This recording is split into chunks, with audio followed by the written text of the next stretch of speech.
विशेषणाचे स्वरूप व कार्य हा कल्प हा पॅराग्राफ आपण बघतोय।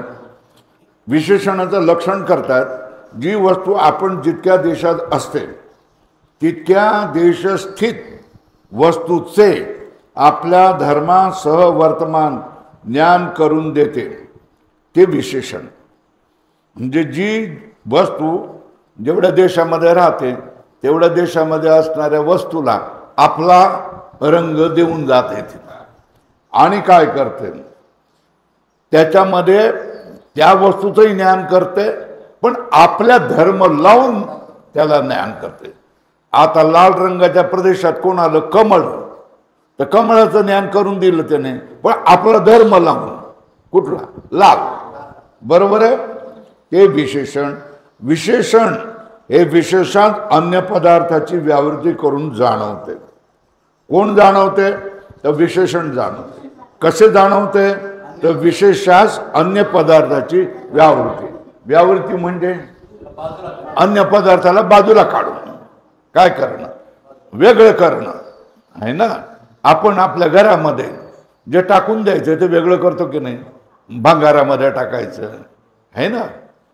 पसारा ज्या वेळेला आपण नीट करतो त्यावेळेला भंगारात काय टाकायचं फेकायचं कुठलं ते बाजूला काढतो तसं। आता बघा यावा नील घट किंवा निळा घट किंवा काळा घट असं म्हणा काही या वाक्यात घट हे विशेष आहे समजलं का हा आणि नील हे घटाचे विशेषण आहे कारण त्याचा घटाचे ठिकाणी प्रवेश असून काय कारण त्याचा घटाचे ठिकाणी प्रवेश असून ते त्या घटास पांढऱ्या पिवळ्या लाल इत्यादी रंगाच्या घटाहून वेगळे करून दाखवते। लाल करा त्याला म्हणून नील हे विशेषण व्यावर्तक आहे। व्यावर्तक आहे म्हणजे काय व्यावर्तक म्हणजे काय वेगळा करणारा। व्यावृत्ती म्हणजे वेगळं करणं।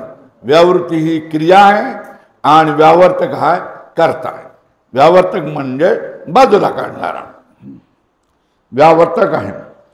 आणि अनेक घट हे व्यावर्ती आहेत। काय व्यावर्त म्हणजे आता समजता येते का समजताय का व्यावृत्ती म्हणजे बाजूला काढणं वेगळं काढणं। व्यावर्तक म्हणजे बाजूला काढणारा बरोबर आहे। आता व्यावर्त्य म्हणजे काय वेगळं होणार बाजूला आहे ना। बाप कोण मुलाला वेगळा काढणारा है ना। मुलगा कोण वेगळा होणारा आणि वेगळं काढणं म्हणजे काय करणं वाटणी करणं बरोबर आहे ना। व्यवहारात जसं आपण समजतो ना तर वाटणी करणारा वाटणी आणि वाटणी ज्याची झाली तो तीन नावं दिले बोला व्यावृत्ती व्यावर्तक व्यावर्त्य। तुम्ही आल्यानंतर तुम्ही वेदांतामध्ये बसल्यानंतर तुमची भाषा देखील शुद्ध होऊन जाते आणि भाषेमध्ये तुम्ही शब्द प्रभू होता। तुम्हाला शब्द कमी पडत नाही। हिंदीतला शब्द घेतला इंग्रजीतला शब्द घेतला आणि देडगुजरी भाषा बदल अशी नाही तुमची भाषा शुद्ध होते। समोरच्या माणसावर काय पडतो तुमचा प्रभाव पडतो। हा शिकलेला आहे हा समजदार आहे याच्यामध्ये काय विशेष आहे। व्यवहार कसा करायचा हा माहिती आहे। लोकांमध्ये कसं बोलायचं हे याला समजतं असा तुमचा लोकांवर प्रभाव पडतो। झालं पुढे चला। या वाक्यात घट हा विशेष आहे आणि नील हे घटाचे विशेषण कारण त्याच्या घटाच्या ठिकाणी प्रवेश आहे कोणाचा नीलाचा। नील या विशेषणाचा घट या विशेषा ठिकाणी प्रवेश असून ते घटास पांढऱ्या पिवळ्या इत्यादी रंगाच्या घटावून वेगळे करून दाखवते। म्हणून नील हे विशेषण व्यावर्तक आहेत आणि अनेक घट हे व्यावर्त आहेत। अधोरेखा करा म्हणजे तुमच्या लक्षात येईल. व्यावर्त्य आणि व्यावर्तक या दोन गोष्टी तुमच्या लक्षात येतील. व्यावर्त आहे व विशिष्ट हा कोण असेल व विशिष्ट नीलघट हा व्यावृत आहे. कोण विशिष्ट असेल तो नीलघट हा व्यावृत आहे. आपल्या नीलित्व धर्मासह घटाचे ज्ञान करून देते. काय आपल्या नीलाचा धर्म कुठला नीलत्व. आपल्या नीलत्व धर्मासह घटाचे ज्ञान करून देते म्हणून नील हे घटाचे विशेषण. आपल्या नीलत्व धर्मासह आपला नीलत्व धर्म लावून घटाचं ज्ञान करून देतं म्हणून काय आहे नील हे विशेषण घटाचं विशेषण आहे. मग घट कोण आहे निळ्या रंगासह नील रंग विशिष्ट कोण आहे घट आहे. घटाला काय म्हणायचं विशिष्ट म्हणायचं. विशिष्ट नील घट तो काय परिच्छिन्न आहे. परिच्छिन्न परिच्छिन्न म्हणजे काय परिच्छिन्न काय बघा बघा दाखवतो. इथे सगळं कमळाचं ढीग लावून ठेवलंय एकावर एक एकावर एक एकावर एक आहे ना. मी सांगितलं की बाबा एवढी कमळ कशाला आणली रे तुम्ही. फक्त गणपतीचं होतं गणपतीला लाल रंग आवडतो म्हणून नीळ कमळ पाहिजे होतं मला असं होय. मग त्याने काय काढलं नीळ कमळ बाजूला काढलं. त्याच्या बाकीच्या कमळापासून ह्या कमळाला निळ्या कमळाला बाजूला काढलं की नाही तुम्ही किंवा लाल कमळाला जे तुम्हाला आवडत बाजूला काढलं की नाही. मग त्या सगळ्यापासून हे काय झालं वेगळं झालं. वेगळं झालं याला काय म्हणतात परिच्छिन्न. संस्कृतमध्ये शब्द नाही विद्वानाची भाषा आहे संस्कृत. तर ते कमळ कसं झालं परिच्छिन्न झालं. कमळ कसं झालं परिच्छिन्न. त्यांच्यापासून वेगळं काढलं गेलं. का वेगळं काढलं गेलं लाल या विशेषणामुळे. बरोबर आहे ना. जशा तऱ्हेने चोर आहे चोर सापडला पुरावा सापडला की त्याला बेड्या घालून बाजूला करून जेलमध्ये टाकतात की नाही त्याला वेगळं करणं म्हणतात. बरोबर आहे. चला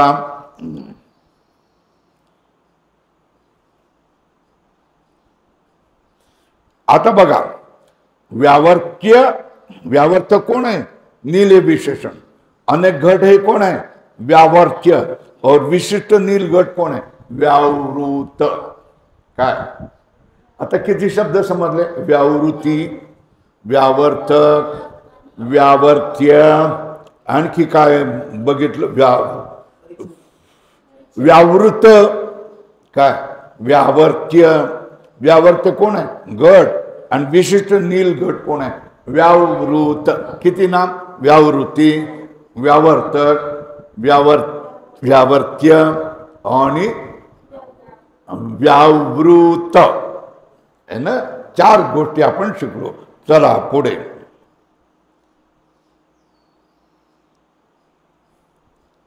आहे दंडी पुरुष आहे हे वाक्य आहे. काय समोर बघा दंडी पुरुष आहे म्हणजे काय हातामध्ये दंड घेऊन घेतले. आमच्या संन्यासामध्ये एक असं बांबू घेतलेला माणूस असतो आणि त्याच्या वरच्या ह्याला कपडा लावलेला असतो त्याला म्हणतात दंडी पुरुष. काय म्हणतात दंडी संन्यास आहे ना. दंडी पुरुष आहे. या वाक्यात काय दंड विशेषण आहे. बरोबर आहे. दंडी म्हणजे दंडीचा अर्थ काय लिहा. दंडी म्हणजे दंडवाला. काय दंडीचा अर्थ काय दंडवाला. तर दंडीमध्ये दंड हे काय दंड काय विशेषण आहे. आणि पुरुष कोण आहे दंडी आहे विशेष आहे. पुरुष विशेष आहे व दंडी पुरुष विशिष्ट आहे. तीन गोष्ट समजल्या का दंड विशेषण दंडी काय? पुरुष विशेष आणि दंडी पुरुष ही काय विशिष्ट आहे. झालं. आता विशेषणाची माहिती सांगितली. आपल्या प्रदेशामध्ये असलेल्या पदार्थांचे आपल्या धर्मासह ज्ञान करून देते, त्याला विशेषण. आपल्या प्रदेशामध्ये असणाऱ्या वस्तूंचं आपल्या धर्मासह ज्ञान करून देतं, त्याला काय म्हणायचं? विशेषण. आता विशेषण आपल्याला समजावून सांगितलं. आता उपाधी आपल्याला समजून घ्यायची. उपाधी उपाधी खूप वेळाला बोललो आपण, आहे ना. उपाधी आणि विशेषण यातील भेद आहे ना. पहिल्याच वाक्यात सांगते, विशेषण व्यावर्तक असतं. मग उपाधी कोण? तर सांगतात उपाधी पण व्यावर्तकच असते. काय असते? उपाधी आणि विशेषण ही दोन्हीही व्यावर्तक असतात. काय व्यावर्तक म्हटलं? वेगळी काढणारी असतात, दुसऱ्याला वेगळी करणारी असतात. कोण? विशेषण. आणि कोण? उपाधी पण आहे ना. आणि ज्याला उपाधी, ज्याला विशेषण चिकटलं रे चिकटलं, तर ह्याचं नाव काय होतं? विशेष्य. काय? ज्याला विशेषण लागलं तर ह्याचं नाव काय होतं? हे बघा, हा दांडीवाला पंखा आहे ना, मग दांडी हे याचं विशेषण झालं. पण हे दांडीवाला पंखा याचं विशेषण नाही, कारण याला दांडी नाही. बरोबर आहे ना. तर गोष्ट काय झालं, कशावर आलाय? विशेषण ज्याला चिकटलं की त्याचं नाव काय होतं? विशेष्य. बरोबर आहे. तर हे विशेषण या विशेषाला दुसऱ्यापासून वेगळं करून टाकतं, है ना. दुसऱ्यापासून वेगळं करून टाकतं. बरोबर आहे ना. आता उपाधी लागली, है ना, विशेषण लागलं, तर या वस्तूचं नाव काय? विशेषण. आता या वस्तूला उपाधी चिटकली, तर या वस्तूचं नाव काय? उपहित. लक्षात येतंय का? बोललेलं आहे परत परत कितीतरी वेळाला. या वस्तूला विशेषण लागलं तर याचं नाव काय? आणि या वस्तूला उपाधी लागली तर याचं नाव काय? उपहित. लक्षात ठेवशाल का? उपहित. आता मग उपाधी आणि विशेषण या दोघात फरक का? बरोबर आहे. कशामध्ये? उपाधी आणि विशेषण या दोघांमध्ये फरक काय?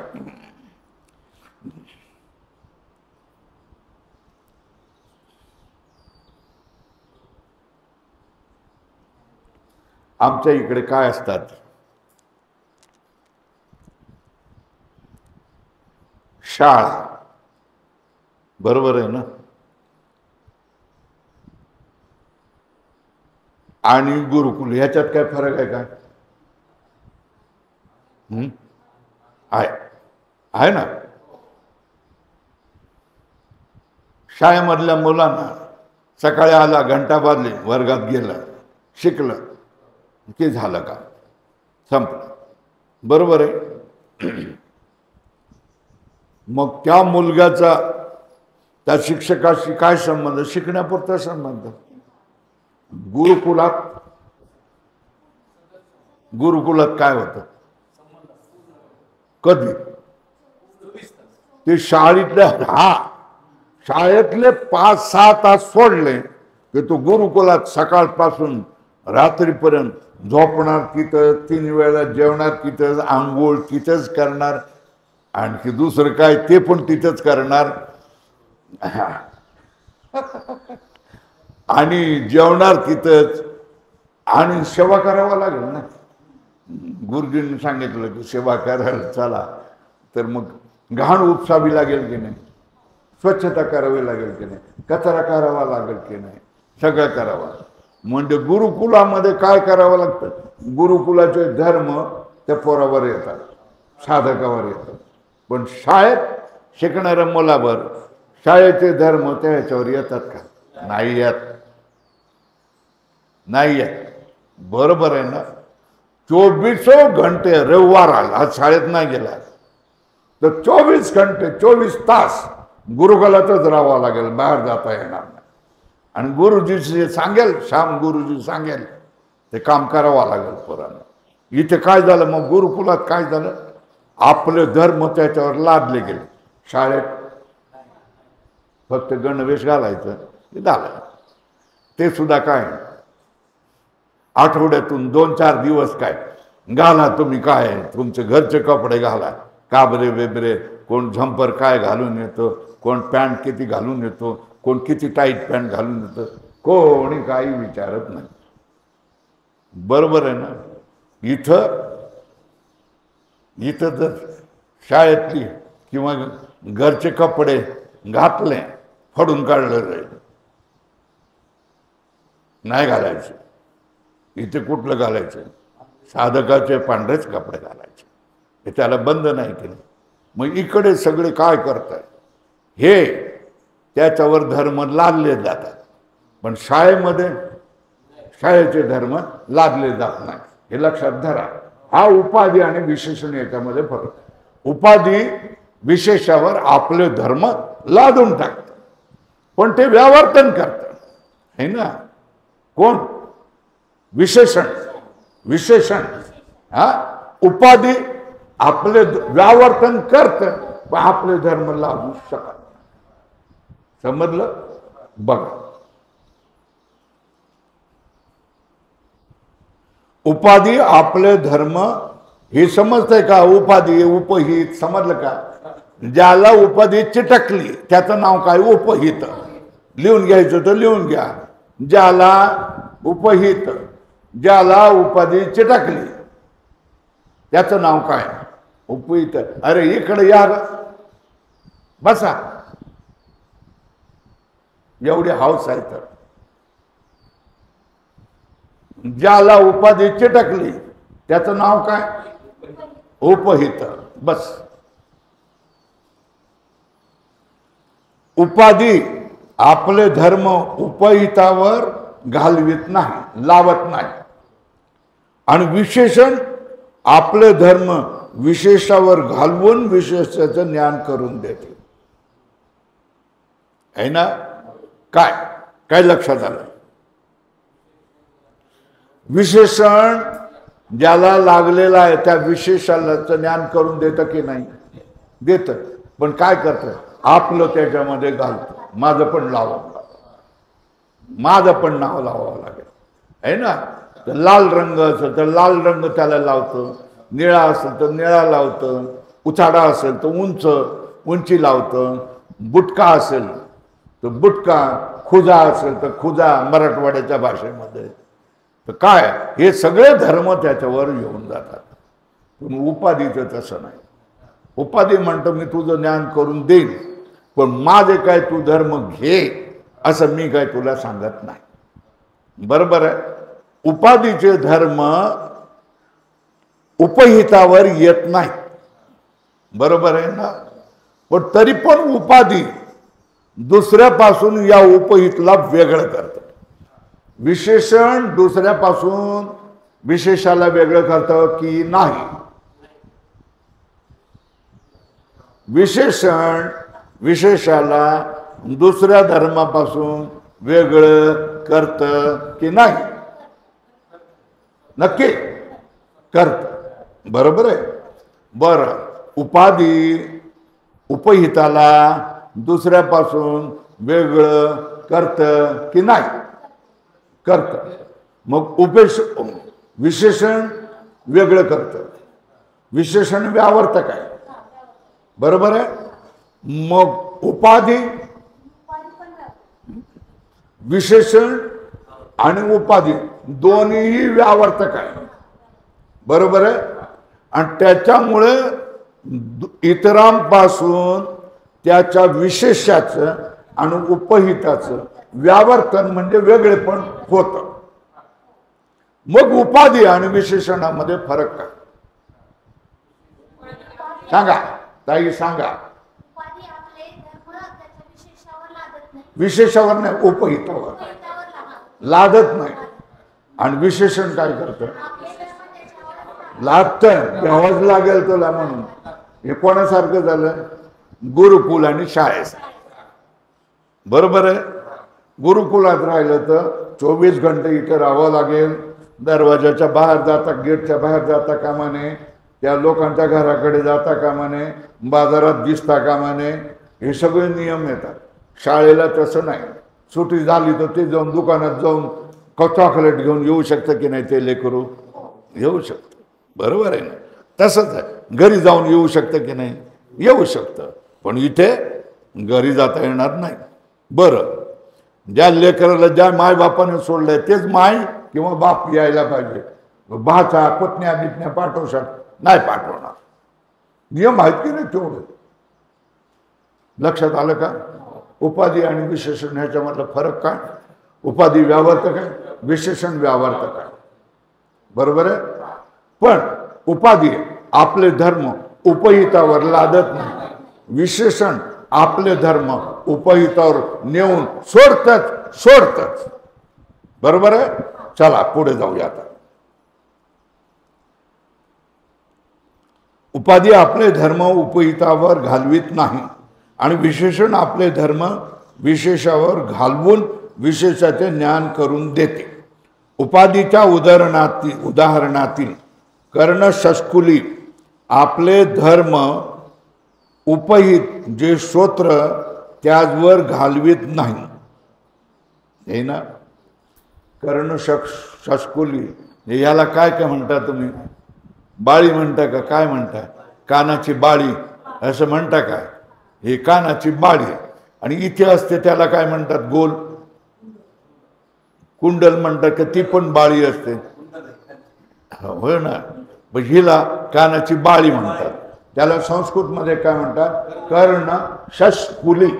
काय म्हणतात कर्णशस्कुली आपले धर्म उपहित जे श्रोत्राच्या वर्णिका कर्णेंद्रिय. श्रोत्र म्हणजे काय कर्णेंद्रिय ऐकायचं इंद्रिय. ह्याला काय म्हणतात श्रोत्रेंद्रिय.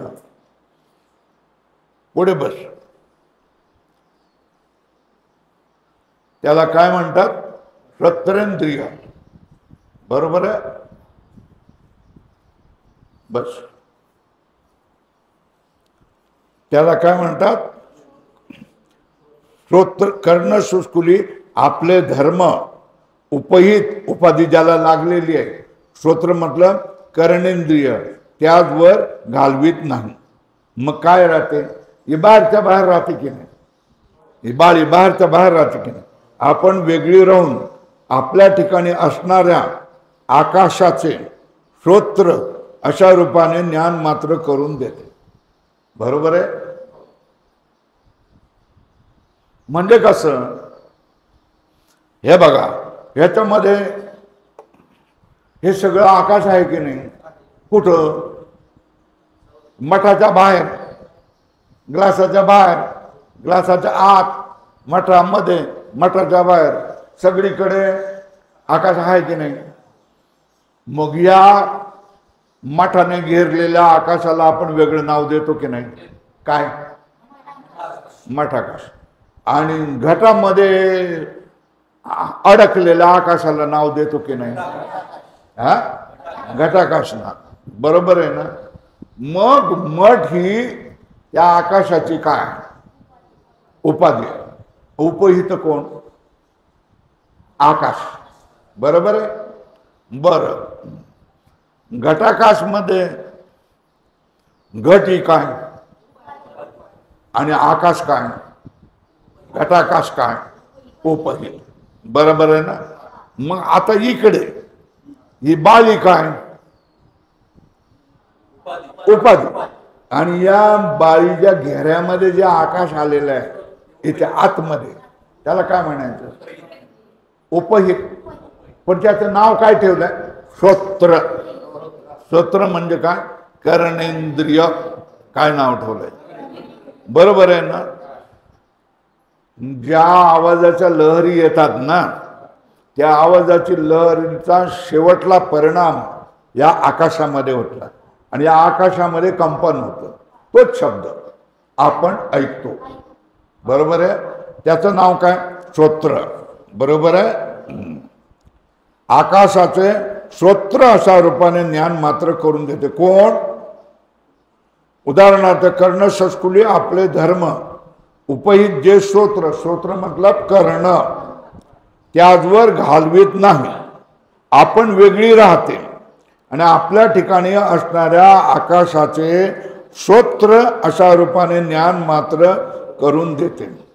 बरोबर. पण विशेषणाचा प्रकार उलट आहे. विशेषण उलट वागतं. विशेषणाचा प्रकार उलट आहे. विशेषण विशेष रूपाशी ऐक्य पावतो आहे ना. तुम्ही कमळाला लाल रंगापासून अलग करू शकता, लाल रंगाला कमळापासून अलग करू शकता, कमळाला लाल रंगापासून अलग करू शकता. अरे दोन्ही इतके चिकटलेले आहेत की त्यांना अलगच करता येत नाही. बरोबर आहे ना. तर विशेषणाचा प्रकार उलट आहे. विशेषण विशेष स्वरूपाशी ऐक्य पाहून अधोरेखा करा. विशेषण विशेष स्वरूपाशी ऐक्य पाहून आपल्या धर्मासह विशेषात दाखवतं. आपल्या लाल रंगासारखं कमळाला दाखवतं. कोण? लाल कमळ. लाल रंग हे विशेषण आपल्या लाल धर्मासह कमळाला काय करतं? दाखवतं. विशेषणाचा प्रकार उलट आहे. विशेषण विशेष रूपाशी ऐक्य पाहून आपल्या धर्मासह विशेष दाखवते. हे नील घटाच्या उदाहरणात स्पष्ट सांगितले. अधोरेखा करता का? विशेषणाचं काय? विशेषण विशेष स्वरूपाशी ऐक्य पाहून आपल्या धर्मासह विशेषास दाखविते है ना.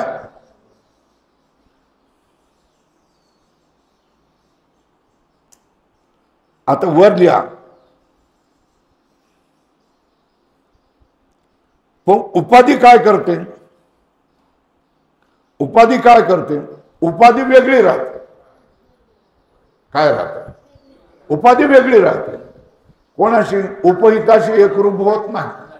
उपाधी वेगळी राहते पण उपहिताचं ज्ञान करून देते.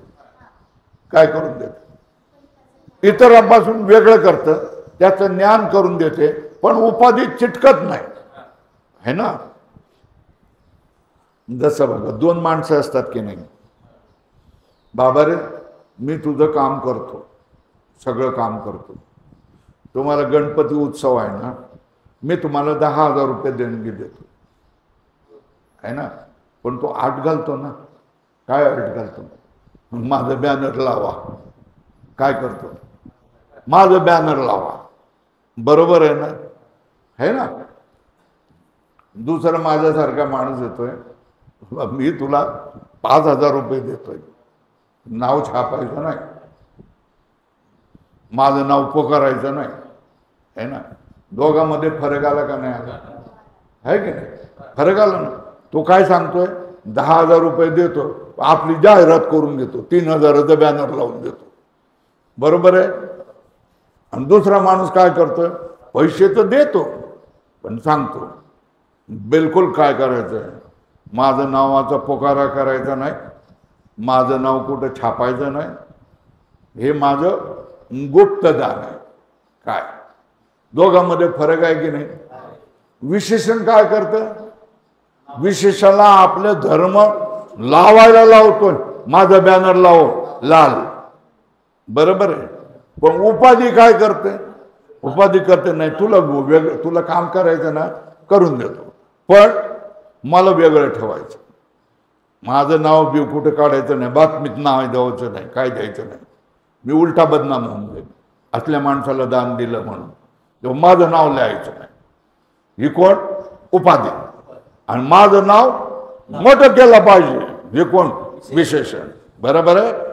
तर अधोरेखा केली. विशेषण विशेष स्वरूपाशी ऐक्य पाहून आपल्या धर्मासह विशेषात दाखविते. हा खाली लिहा, खाली जी रिकामी जागा आहे ना, उपाधी.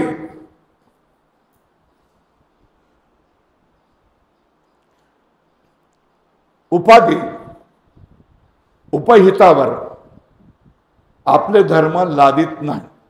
उपाधी उपहितावर आपले धर्म न लादता ज्ञान करून देते. बरोबर आहे. विशेषण आणि उपाधी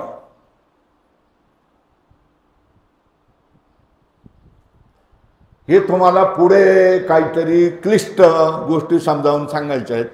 म्हणून ह्याच्यामध्ये विशेषण म्हणजे काय, उपाधी म्हणजे काय, विशेष म्हणजे काय, उपहित म्हणजे काय, व्यावर्तन म्हणजे काय, व्यावर्त्यक म्हणजे काय, व्यावर्त्य म्हणजे काय, आणि व्यावृत्त विशिष्ट असतो तो व्यावृत्त.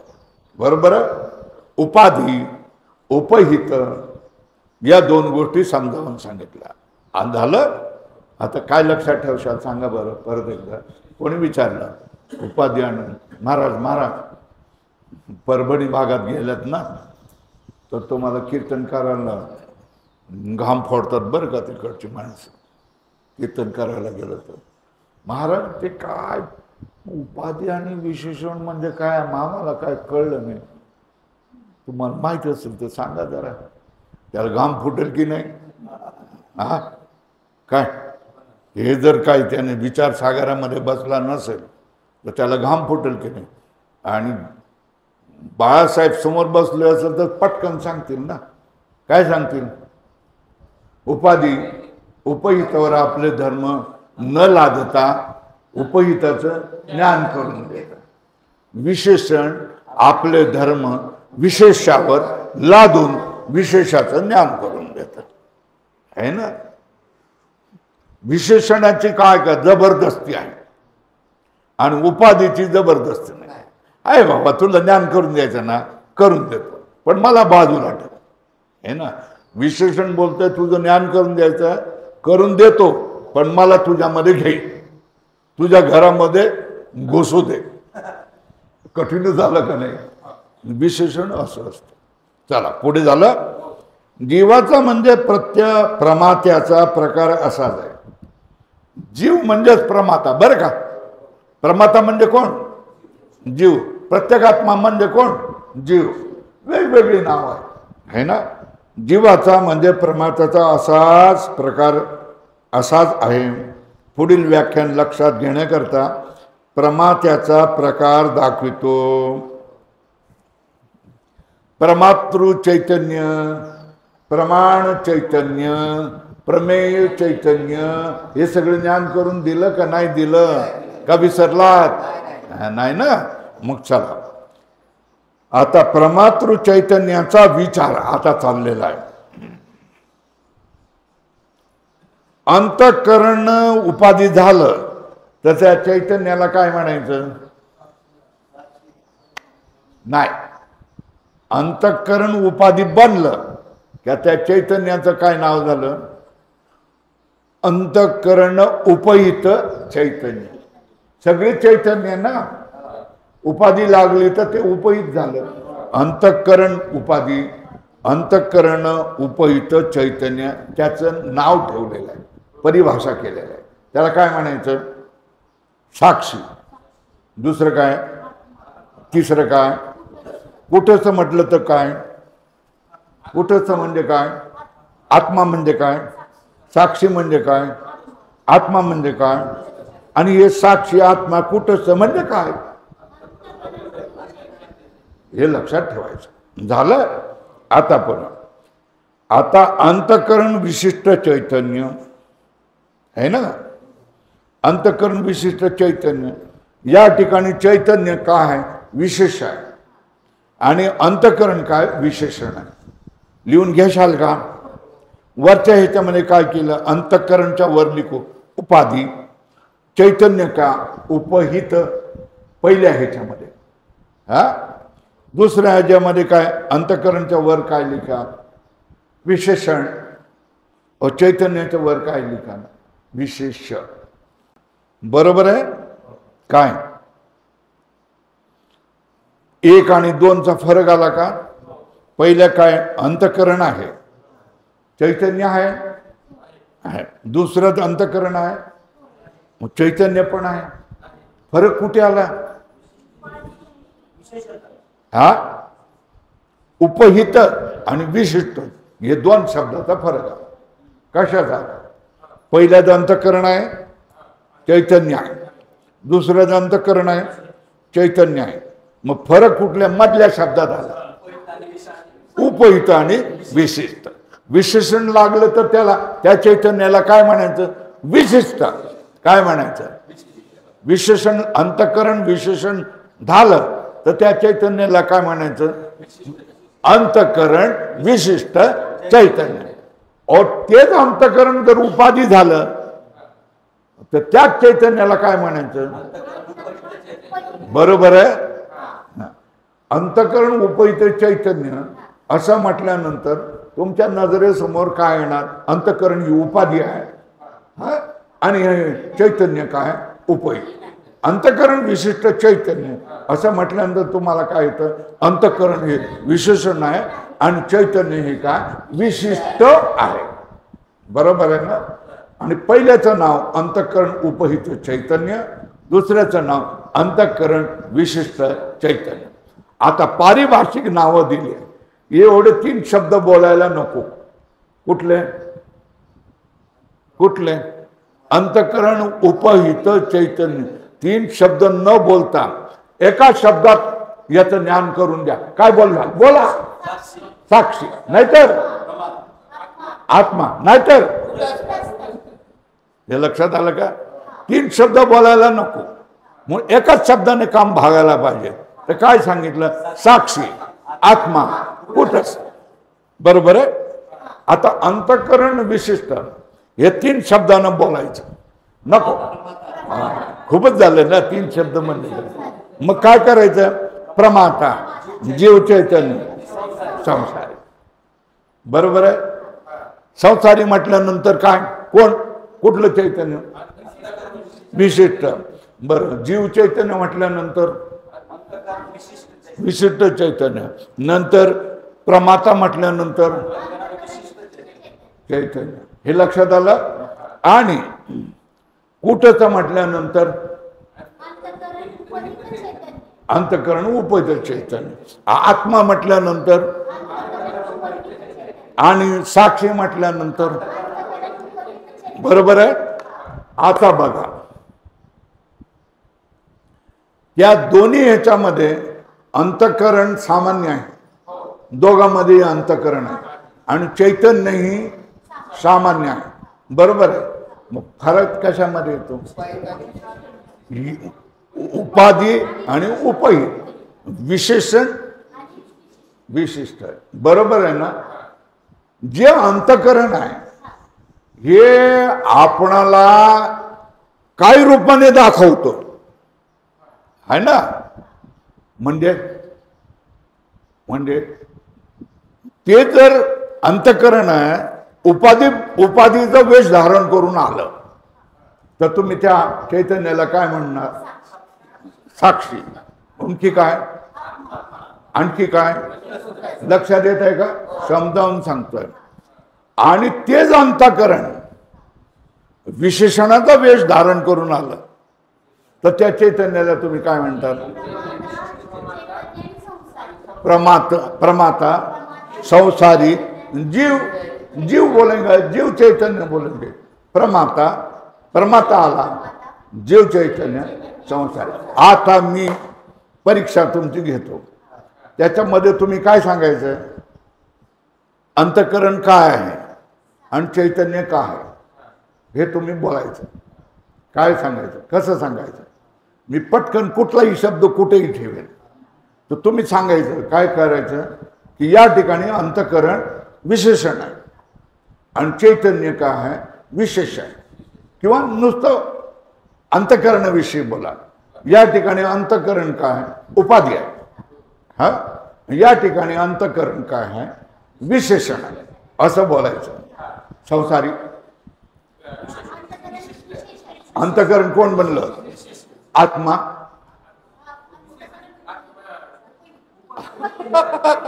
अंतकरण काय बनले? उपाधी बनले तरच ते आत्मा बनत. प्रमाता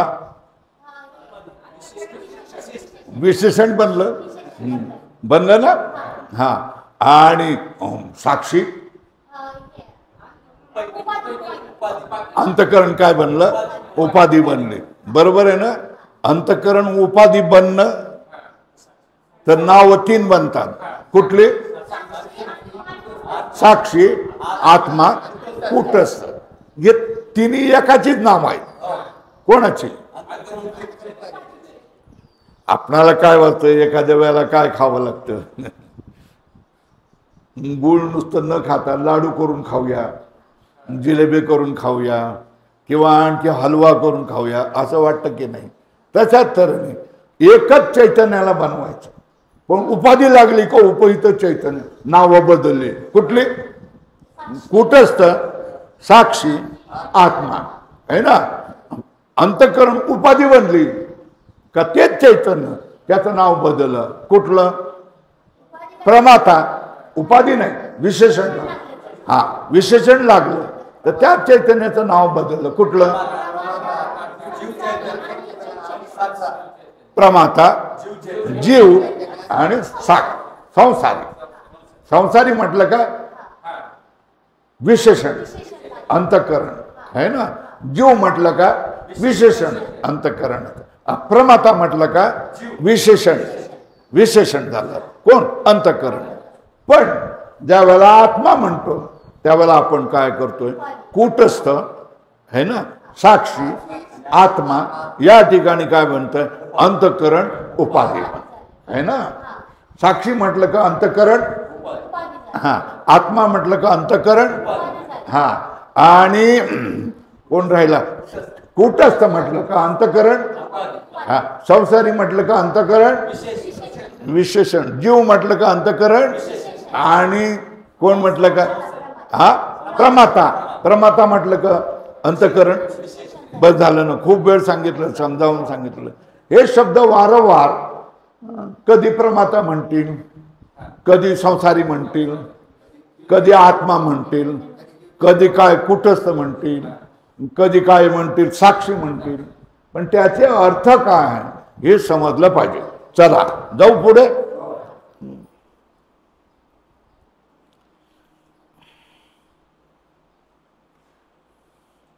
आता अंतकरण वृत्ती विशिष्ट चैतन्य, त्याचं नाव सांगितलं.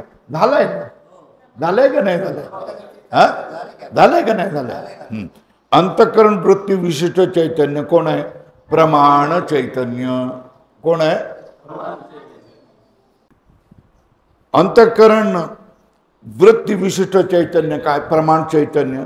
झालंय का नाही झालंय? झालंय ना. घटाती जड पदार्थ विशिष्ट चैतन्य कोण? प्रमेय चैतन्य.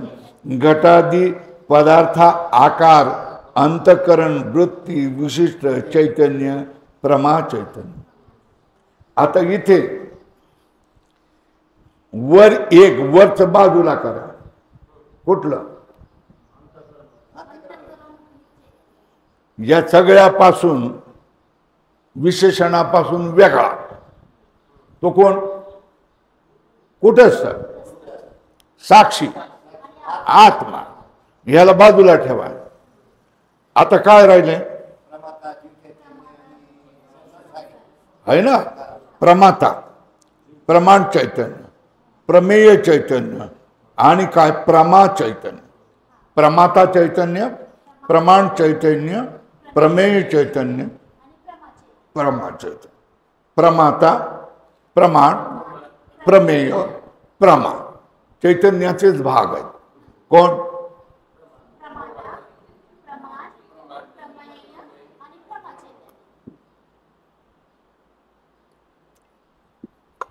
हे चैतन्याचेच भाग आहे. आणि वरचं सुद्धा चैतन्य, पण ते उपहित चैतन्य आहे. आणि हे सगळे काय? विशिष्ट चैतन्य. हे लागलेलं आहे. अंतकरण विशिष्ट झालं का त्याचं नाव काय झालं? प्रमाता. बरं, अंतःकरण वृत्ती ने विशिष्ट झालं की प्रमाण चैतन्य, आणि घटादी जड पदार्थ विशिष्ट झालं का प्रमेय. घटादी पदार्थाकार अंतःकरण वृत्ती विशिष्ट चैतन्य काय म्हणायचं. तर ह्याच्यामध्ये अधोरेखा करा खालपर्यंत. वरच्या मध्ये अंतःकरण काय उपाधी लिहिलं का, वर लिहिता का खाली लिहिता. हा, नंतर अंतःकरण विशिष्ट है ना, तो अंतःकरण हे काय झालं विशेषण. वर लिहिता का खाली लिहिता, जिथे एकाच बाजूने लिहा, वर तर वर लिहा, खाली तर खाली. अंतःकरण काय झालं हे विशेषण झालं. आता तिसऱ्यामध्ये कोण विशेषण होत आहे, अंतःकरण वृत्ती. एवढीच अधोरेखा करा आणि वर लिहा विशेषण. बरोबर आहे. आता खाली घटातील जड पदार्थ एवढीच अधोरेखा करा, वर लिहा विशेषण.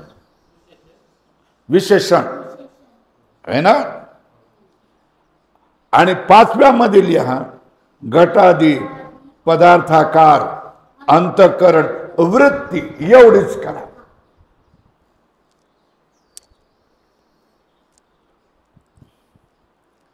बरोबर आहे.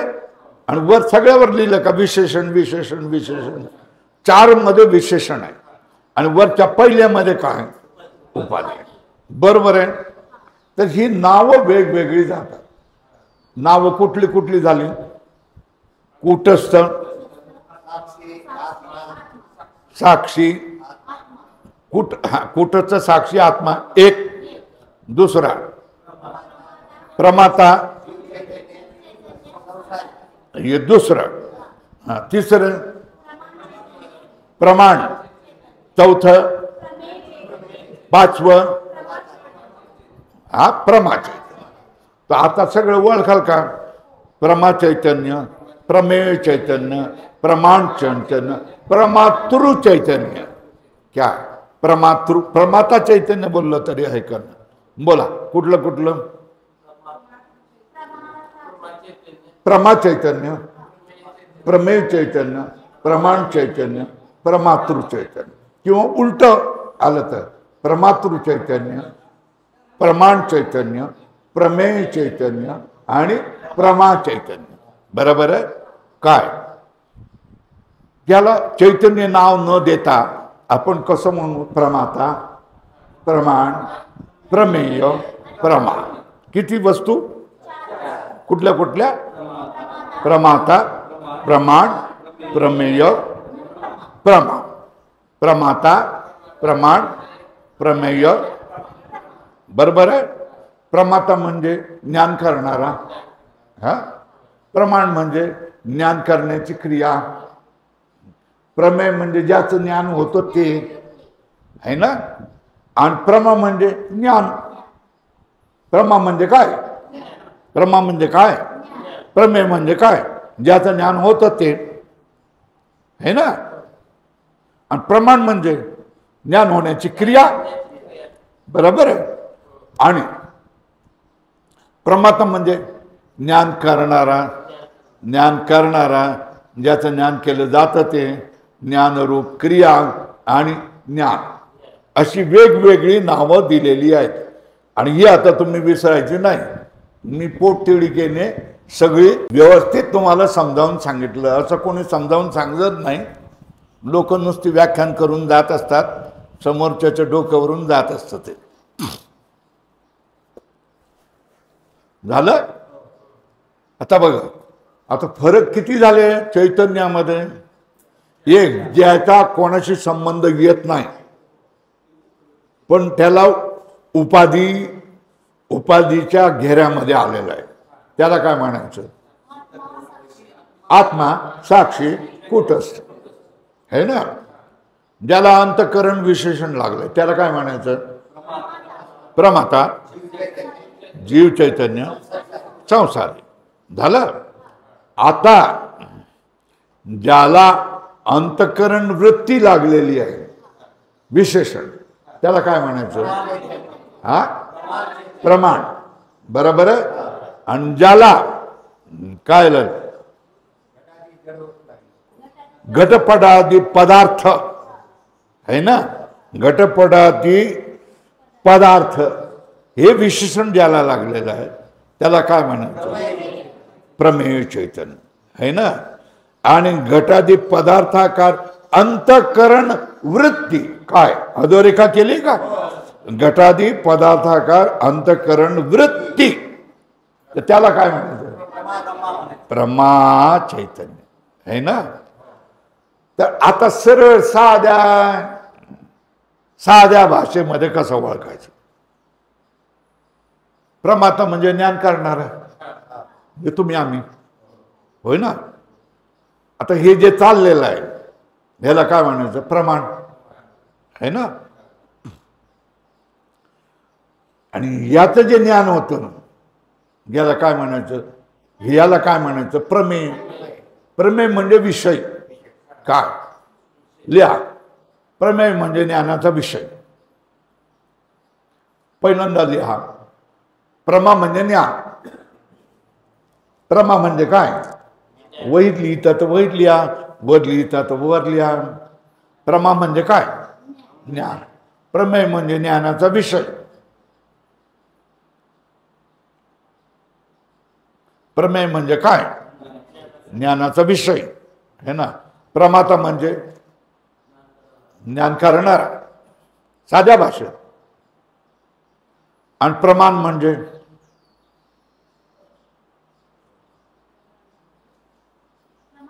ज्ञानासाठी लागणारे साधन, ज्ञानासाठी लागणारे अंतःकरण वृत्ती गेली पाहिजे ना, है ना.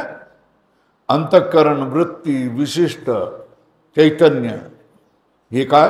प्रमाण चैतन्य. घटपटादी पदार्थाच्या आकाराचं चैतन्य त्याला काय म्हणायचं? हा, प्रमेय चैतन्य है ना.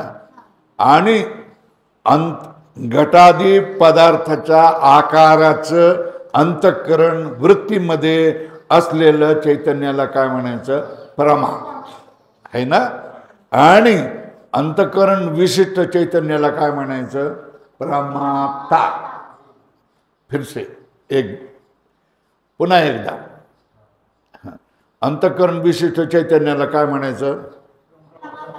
प्रमाता. अंतःकरण वृत्ती विशिष्ट चैतन्याला काय म्हणायचं?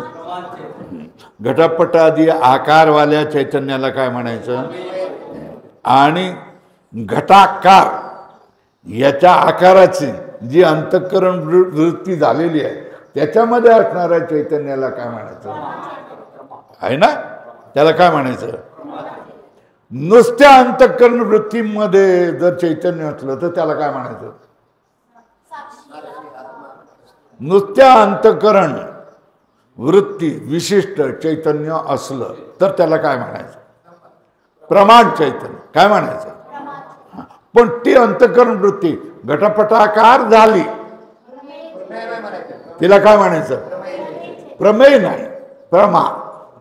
अंतःकरण वृत्ती दोन्ही जग सामान्य अंतःकरण वृत्ती असेल तर तिला काय म्हणायचं? प्रमाण चैतन्य है ना. पण ती अंतःकरण वृत्ती घटपटाकार झाली का त्याला काय म्हणायचं? ज्ञान झालं, प्रमा चैतन्य. बरोबर आहे. प्रमाण चैतन्य आणि प्रमाण चैतन्य आणि प्रमा चैतन्य दोनांमध्येही अंतःकरण वृत्ती असते. बरोबर आहे. पण प्रमाण चैतन्यामध्ये नुसती अंतःकरण वृत्ती आहे ना. आणि प्रमामध्ये आकारवाली झाली कोण? अंतःकरण वृत्ती. त्याच्यामध्ये चैतन्य आलं म्हणजे पदार्थाचं चैतन्य आणि अंतःकरण वृत्तीचं दोन्ही. हे बघ, हे कोणाचं चैतन्य आहे? हे कोणाचं? हे पदार्थाचं आहे ना. त्याचं नाव काय दिलेलं आहे? प्रमेय चैतन्य. हे प्रमेय चैतन्य आणि अंतःकरण वृत्ती दोन्ही एक रूप झाली की तिथे काय होतं? प्रमाण. लक्षात आलं? आणि नुसती ही अंतःकरण वृत्ती आहे, ह्याच्यामध्ये असलेल्या चैतन्याचं नाव काय? हा. आणि ही अंतःकरण वृत्ती याचं नाव काय? पदार्थ आहे, प्रमेय चैतन्य. प्रमेय चैतन्य, अंतःकरण वृत्ती, विशिष्ट चैतन्य दोन्ही एकाकार झाली का काय झालं? लक्षात आलं का? आहे ना? हे सगळी 4 विशेषण आहे ना. नुसती अंतःकरण विशिष्ट चैतन्य, अंतःकरण वृत्ती नाही, वृत्ती नाही, अंतःकरण आणि अंतःकरणाची वृत्ती ह्याच्यामध्ये फरक आहे का? आहे ना. हे कोण? अंतःकरण म्हणजे काय?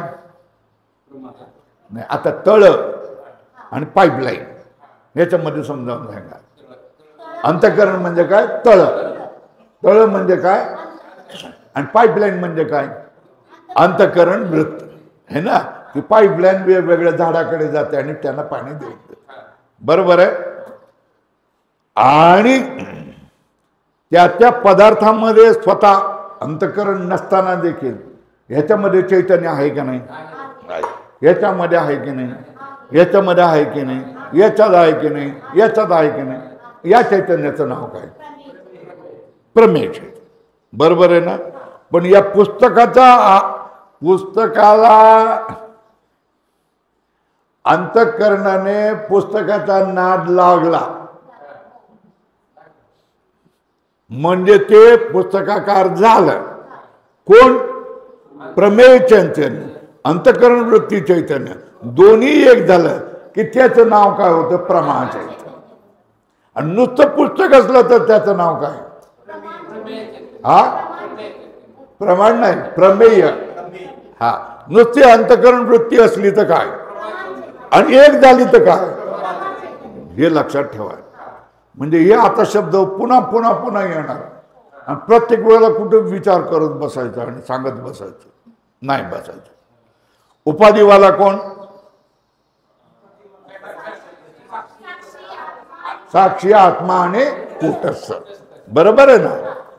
आणि उपाधी रहित तुम्ही विश्वनाथ, काहीच संसार तुम्हा नाही, ब्रह्मचैतन्य. उपाधी रहित निरुपाधिक कोण? बरोबर आहे.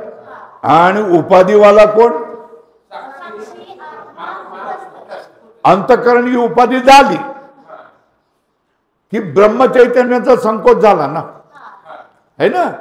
जैसो महाकाश आहे आणि हे मठाची उपाधी लागली तर त्याचं नाव काय झालं?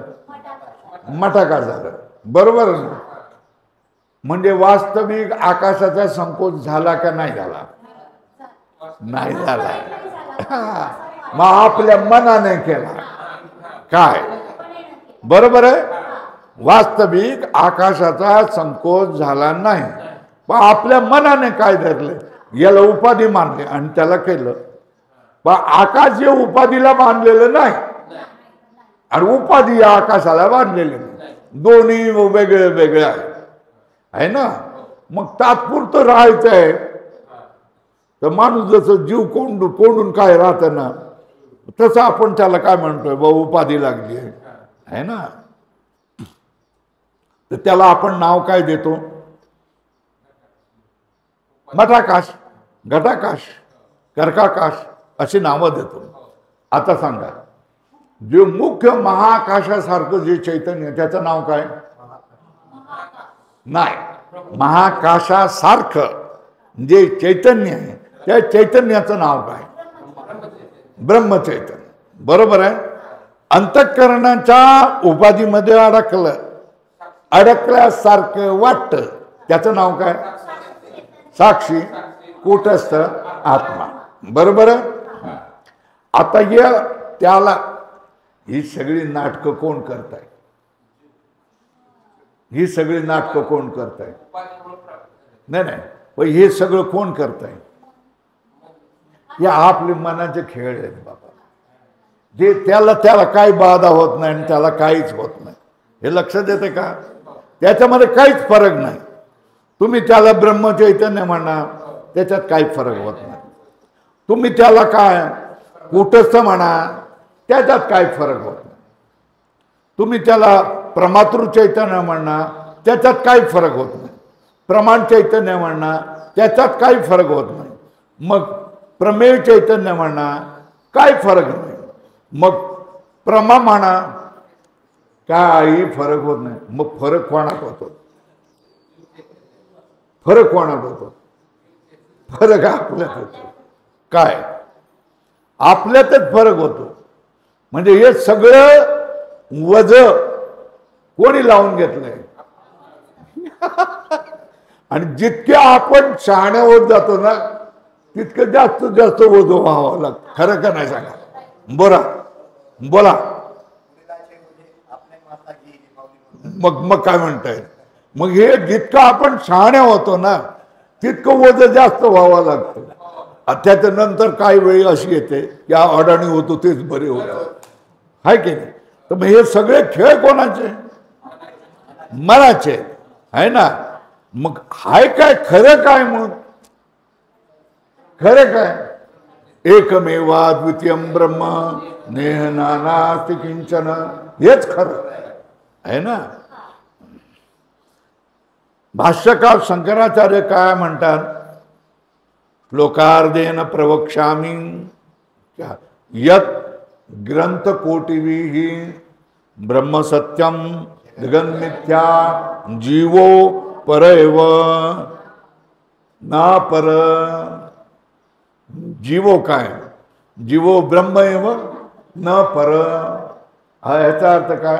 अर्ध्या चरणाने मी सांगतो. काय? श्लोकार्धेन, एका चरणाने मी तुम्हाला समजावून सांगतो. किती किती? एका चरणाने समजावून सांगतो. जे कोटी कोटी श्लोकाने सांगत बसतात ते मी तुम्हाला एक चरणाने समजावून सांगतो. काय काय सांगितलं?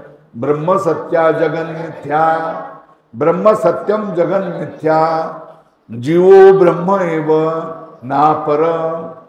काय? जीव काय? ब्रह्मही आहे ना, न अपर. काय? जीव काय? ब्रह्मही आहे म्हणजे पर आहे, न अपर, दुसरा कोणी नाही. जीव काय? ब्रह्मही आहे, जीवापेक्षा दुसरा जीव दुसरा कोणीही नाही. जीव काय? केवळ आणि केवळ ब्रह्म आहे, दुसरा कोणी नाही. हे काय सांगतोय मी? अर्ध्या एका चरणाने सांगतोय, ज्याच्यासाठी लोक कोटी कोटी श्लोक घालवतात, वाया घालवतात. बरोबर आहे? आता परत जाऊ का? पुढे जाऊ का? चालू का? हे एवढं लक्षात राहशाल का नाही? हा, वेगवेगळ्या पद्धतीने वेगवेगळी नाटकं करत शिकवून सांगितलं तुम्हाला. हा,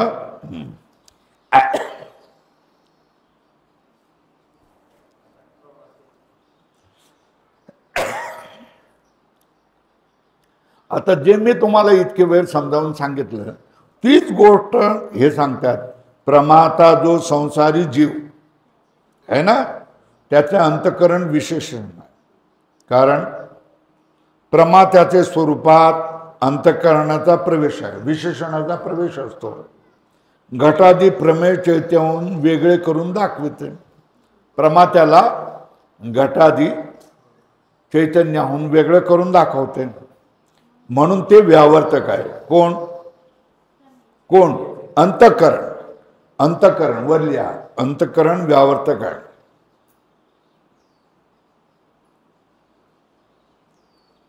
है ना, व्यावर्तक आहे. ज्याचा स्वरूपाचे ठिकाणी प्रवेश नसून व्यावर्तक असते ती उपाधी. लिहा, अधोरेखा करा. उपाधीचे लक्षण. ज्याच्या स्वरूपाच्या ठिकाणी प्रवेश नसून व्यावर्तक असते ती उपाधी आहे. ज्याचा काय? स्वरूपाच्या ठिकाणी प्रवेश नसून जी व्यावर्तक आहे ना, त्याला काय म्हणायचं? उपाधी म्हणून. आता घटाकाशाचे दृष्टांतात घट आकाशाची उपाधी आहे, म्हणून आकाशाच्या स्वरूपात त्याचा प्रवेश नाही. सगळं बोललंय, स्पष्ट केलं. आणि तो महाकाशाहून घटाकाश वेगळे करून दाखवतो. अधोरेखा करा. ह्याला घटाकाशाचे दृष्टांतात अधोरेखा करा. आकाशाची उपाधी आहे, म्हणून आकाशाचे स्वरूपात त्याचा म्हणजे घटाचा प्रवेश नाही. आणि तो म्हणजे घट महाकाशाहून घटाकाश वेगळे करून दाखवतो. घट काय? घटाचा महाकाशामध्ये प्रवेश नाही, पण घट महाकाशाहून घटाकाशाला वेगळे करून दाखवतो. म्हणून घटाला काय म्हटलेलं आहे? आकाशाची उपाधी म्हटलेलं आहे. महाकाशाहून घटाकाश वेगळे करून दाखवितो. त्याचप्रमाणे अंतःकरण उपहित कोण आहे? हे झालं ना. महाकाशामध्ये घटाचा प्रवेश नाही, बरोबर आहे. तरीही घट महाकाश आणि घटाकाश हे दोन भेद करतो. हे घटाकाश आहे, महाकाशाहून निराळा आहे, हे करून दाखवतो. पण घटाचा आकाशामध्ये प्रवेश नाही, म्हणून घटाला काय म्हटलेलं आहे? उपाधी म्हटलेलं आहे, बरोबर आहे. आता हे दृष्टांत सांगितलं आहे. त्याचप्रमाणे अंतःकरण उपहित कोण आहे? साक्षी चैतन्य. अंतःकरण ज्याची उपाधी आहे. अंतःकरण काय? विशेषण नाही, उपाधी. अंतःकरण उपहित कोण आहे? साक्षी चैतन्य आहे. कारण काय? साक्षीचे स्वरूपात अंतःकरणाचा प्रवेश असतो की नसतो? नसतो. साक्षीच्या स्वरूपात अंतःकरणाचा प्रवेश असतो की नसतो? नसतो. प्रवेश नसून, बरोबर आहे, घटादी प्रमेय चैतन्याहून साक्षीस निराळे करून दाखवतो. कोण? अंतःकरण उपहित साक्षी चैतन्य आहे. कारण साक्षीचे स्वरूपात कोणाचा प्रवेश नाही? अंतःकरणात खालील या उपाधी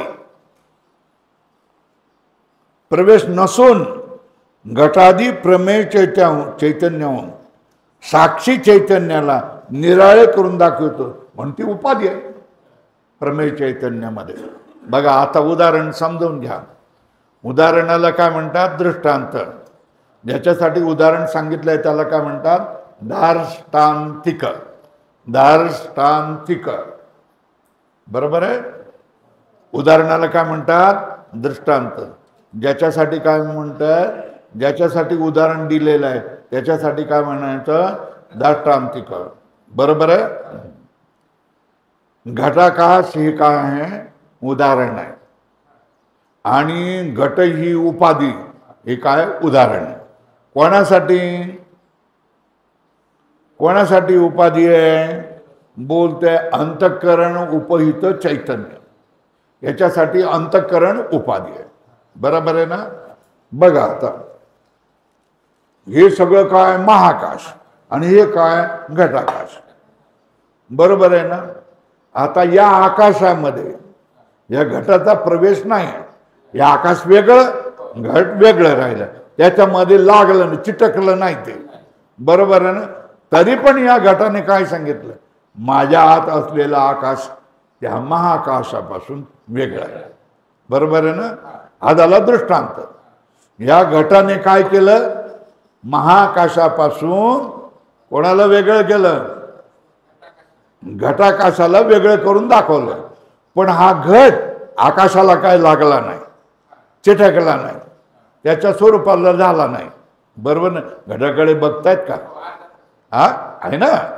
मग चाल. आता बघा, तसंच अंतःकरण ही उपाधी आहे ना, है ना. ब्रह्मचैतन्य आणि प्रमाता किंवा आत्मा किंवा संसारी या दोघांना वेगळं करून दाखवतं का नाही? कोण?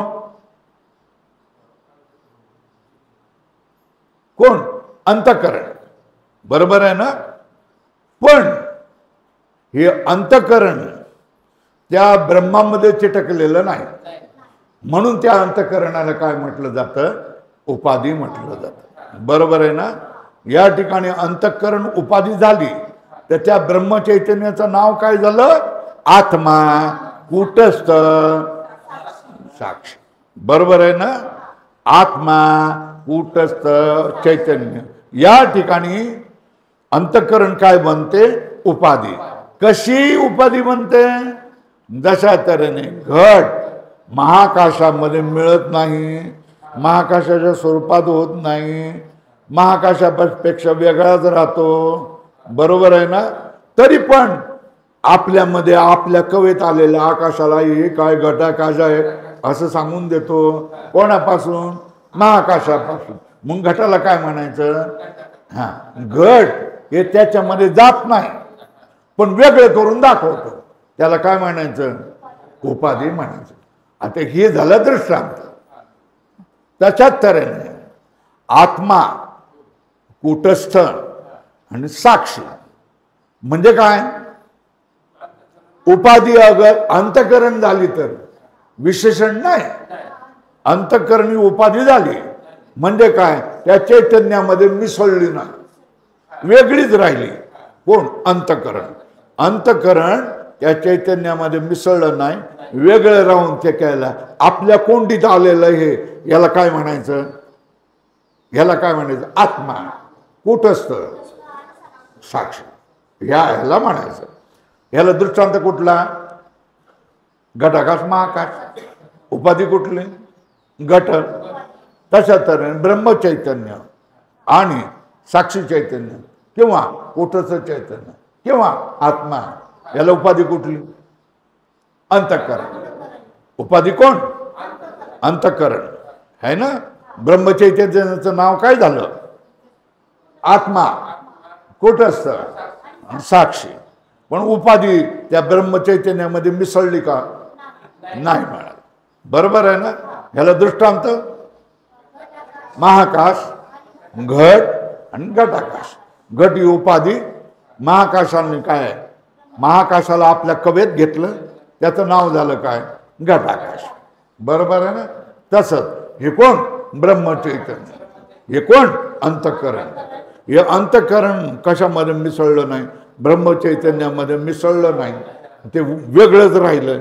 आणि याच्या कवेत आलेल्या चैतन्याचं नाव काय झालं? आत्मा. काय झालं? आत्मा, कूटस्थ, साक्षी. बरोबर आहे? एवढं समजावून सांगितलं. कशाला सांगितलं? उपाधी कशी बनते ती.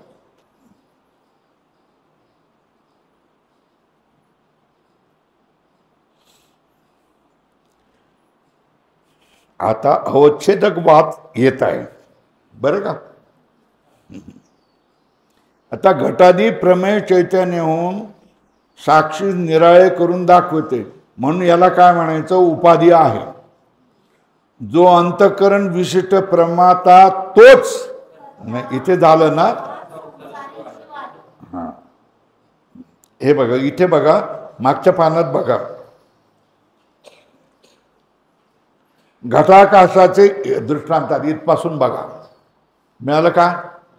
सगळ्यांना मिळालं का? सगळ्यांना मिळालं का? घटाकाशाचे दृष्टांतात घट आकाशाची उपाधी आहे म्हणून आकाशाचे स्वरूपात त्याचा प्रवेश नाही है ना? एक लक्षात घ्या, उपाधी केव्हा म्हणायची? प्रवेश नसेल, बाळ ठेवलं असेल त्याला उपाधी म्हणतात. आतमध्ये घेतलं तर काय म्हणायचं? एवढं लक्षात ठेवायचं. साध्या दोन शब्दात काय? घराबाहेर ठेवलं तर, घरात घेतलं तर झालं आहे ना? म्हणजे पाहुणा उपाधी, उपाधी म्हणतो ना. आणि घरातलं नातेवाईक आहे ना? बरोबर आहे ना? ते विशिष्ट झालं, त्याचंच घर आहे की ते घरामध्ये मिसळून गेलेलं आहे ना. घरातल्या भावभावनाशी सुखदुःखाशी त्याला देणं घेणं असतं की नाही? पण पाहुण्याला, पाहुणा एक दिवसासाठी आलेला आहे, त्याला अतिथी नाही, त्याला काय घेणं देणं नाही. असं हो, असं हो, असं हो करून आता मग त्याला चहा पाणी पाजलं की गेलं ते आहे ना. पण घरातल्या माणसाने काय करावं लागतं, ज्याचं दुःख झालेलं आहे त्याला धरून बसावं लागतं, आणि ते रडायला लागलं की हे रडतं, हे रडायला लागलं की ते रडतं. का? विशिष्ट आहेत, विशिष्ट काय उपाधी नाहीत, है ना. झालं, चला उपाधीचे स्वरूप व कार्य झालं ना. आता बघा, घटाकाशाचे दृष्टांतात घट आकाशाची उपाधी आहे, म्हणून आकाशाचे स्वरूपात त्याचा प्रवेश नाही, आणि तो महाकाशाहून घटाकाश वेगळे करून दाखवतो. त्याचप्रमाणे अंतःकरण उपयुक्त साक्षी चैतन्य आहे ना. कारण साक्षीचे स्वरूपात अंतःकरणाचा प्रवेश नाही, बरोबर आहे. आणि घटादी प्रमेय चैतन्याहून साक्षीस निराळे करून दाखवतो. का? घटादी प्रमेय चैतन्याहून साक्षीस निराळे करून दाखवतो, म्हणून उपाधी आहे. जो अंतःकरण विशिष्ट प्रमाता त्यालाच काय म्हणतात. आणखी नाव आली, किती नाव आली जास्त. अंतःकरण विशिष्टाचं नाव काय? प्रमाता, नंतर जीव, नंतर संसारी. आणखी दोन नावं जोडा त्याच्याशी, कर्ता आणि भोक्ता.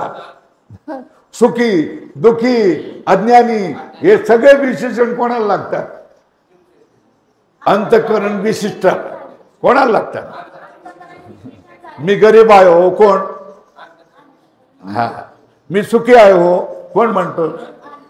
मी दुखी आहे हो, हे सगळे याला लागणार.